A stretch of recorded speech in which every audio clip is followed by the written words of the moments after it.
All right, the next step in setting up your equipment, of course, is to determine what are you going to be welding with. In this case here, we have to select wire and we have to select the correct drive rolls.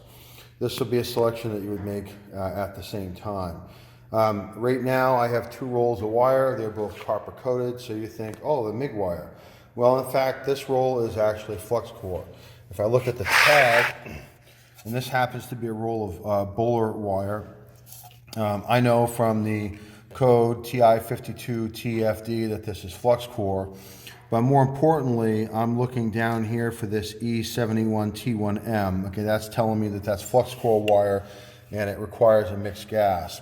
Additionally, I'm looking at the wire diameter. So the diameter in inch is 0.52 if you're in the metric system, again 1.3 millimeters.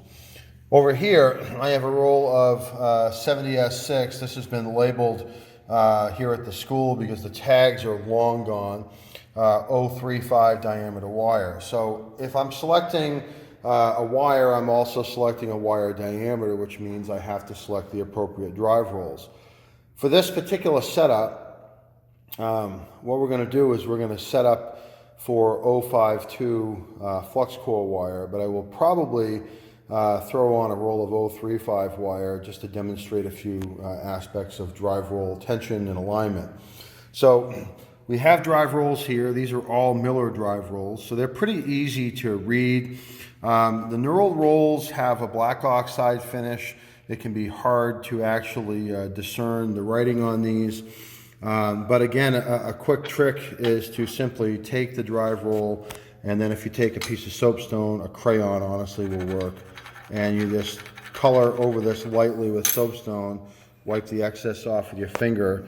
Now it becomes a lot easier to read. But you want to make sure that you're using the correct size roll. In this particular shot, I have 0.23 V-grooves, again, real small wire. I have 0.45, 0.35 combination rolls. This is 0.45 if this side is facing out, and it's 0.35 if this side is facing out. So these are the same rolls. I've simply flipped them upside down so you can see that in fact they're a combination roll. But we want to make sure that we have the correct roll. So 0.35, 0.45, 0.23 rolls that are a V-groove are designed for solid wire, where the knurled rolls that have this knurling, and I can probably see this best on the 1/16 rolls, although they're all the same. This just happens to be bigger. There is a knurling in there that is designed to grip that hollow wire and shove it along without crushing it. So in this particular case, I have 0.52 V-grooves. We're going to hook up with this wire, and if we set up the other wire here, 0.35, we're going to need 0.35 V-grooves. The rest of these rolls, again, we don't want to concern ourselves with, okay? So we've made our wire selections. We're going to go ahead and set the machine up. All right, once we've made our selection for wire, the first thing we need to do is put the drive rolls on. Again, these are my 0.52 drive rolls. They're 0.52 on both sides. I know it's hard to read that. I only marked the front, but it doesn't matter which way these go on. So these simply install on a Miller machine by inserting the drive roll on to the hub, and then the hub gets a turn. It's about a 1/6 of a turn clockwise, and that will lock on. The top roll, which is the idler roll, also locks on the same way. Sometimes these can be difficult to turn. This particular feeder, it turns quite easy. Some feeders, brand new, they turn hard.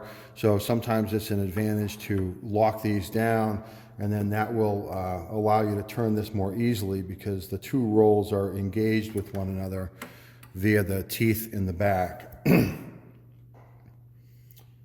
The next step in checking up your drive roll setup is to make sure that the guide tube, this is your inlet tube, that this is actually installed.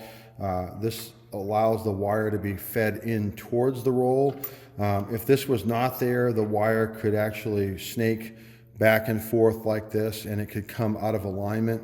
So again, that wants to be in. It doesn't want to be touching the drive rolls, but it wants to be close. So I'm going to basically push this in till it actually touches. I'm going to back it out, you know, just an eighth of an inch or so. It doesn't have to come out much. And then I'm going to lock this thumb screw down, okay? We're going to check our drive roll tension when we get the wire on, and then we're going to check our drive roll alignment once the MIG gun is installed. So we're going to next go ahead and put the roll of wire on the machine. All right, when we install our roll of wire, there's a few things that we have to be mindful of. The first thing is, which direction does the wire need to come off the spool? Does it need to come off the bottom, or does it need to come off the top? For this particular feeder, the wire spool will sit on the hub, and in order to make it into the drive roll setup with the least resistance possible, the wire needs to come off the bottom. Some machines, the wire comes off the top and goes in at an angle or whatever, but ultimately you have to determine through a little bit of common sense, is the wire traveling in the correct direction. As an example here, if I put the wire on upside down and disconnect it from the spool, even without cutting the wire, I can see that if it's going to, you know, go through this opening and then into the drive rolls, there's going to be a large kink here. So it's not difficult in most cases to determine whether the wire is going in the correct direction or not. Okay. I'm going to flip this around, and I'm going to rotate the hub until I have the pin in clear view. That pin needs to align with the hole in the spool.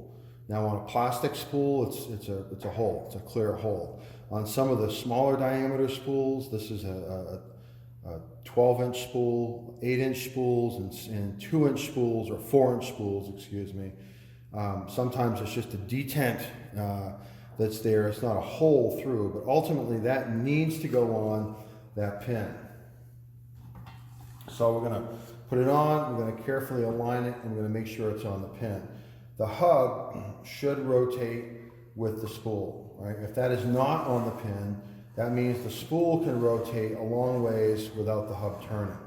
And if the hub is not turning, then that means that the spool can freewheel, and it can actually allow the wire to come off the edge of the spool. It's not likely to happen when the spool is near empty, as this one is, but when the spool is full, the wire can easily come off the edge and create a mess.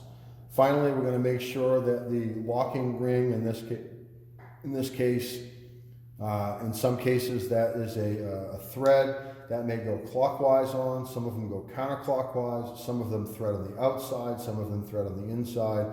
Sometimes it's just a cotter key. Whatever there is on your feeder, make sure that you put that on, and that prevents a lot of problems down the road, okay? Don't lose this, okay? Absolutely don't lose this.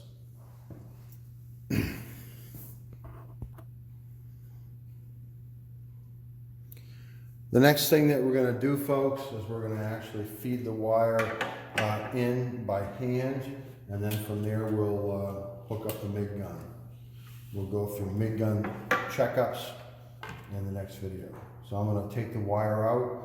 I'm going to hold it with the pliers. Always make sure you're holding on to the end that's closest to the spool when you snip. Okay? Failure to do so will result in something like this. Okay? I'm going to catch this quickly before it makes a huge mess.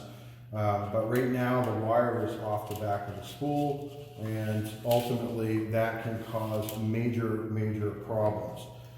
As it is, the wire is on the spool very loosely, and if this was allowed to come off a brand new spool, because the wire would be right up to the edge of the spool, you're going to have a major knot on your hands. Oftentimes the wire will get wrapped around the back side of the feeder, and worst case scenario is that the wire end that's loose manages to get underneath another strand, in which case, as you're welding, it will continuously tie a knot on the spool, causing major headaches and feeding problems. So always make sure that you cut the wire on the outside of your hand, not inside. Additionally, when you're putting the wire on the spool, don't just and I'm going to put my hand on here to prevent this from coming off, but don't just bring the wire back and then feed it through, okay? You can see that this wire is now off the spool, okay? You always want to make sure that you are rolling the spool while you're moving the wire, okay? Don't just bring the wire back, see how it's coming off, and feed it in. Roll the spool and then pull it through. If you have to back the wire up, roll the spool with it, okay? On a full roll, again, major problems. So now that that's fed through, again, I'm going to feed this through by hand, and I'm going to bring this out through. The MIG gun is not hooked up yet. I'm simply going to clamp this down to hold it in place, and then the next step will be to hook up the MIG gun, and then we can check the tension on the back of the spool. But for now, make sure that the spool has enough tension that it doesn't free spool. This does not want to be so tight that it's difficult to turn the roll, but it also doesn't want to be so loose that the roll turns easily. Well, we can't really fix that or finally check it until the MIG gun is on and the power's on, and we'll do that in another video. But for right now, we have the correct drive rolls and the wires matched, and it's on the machine.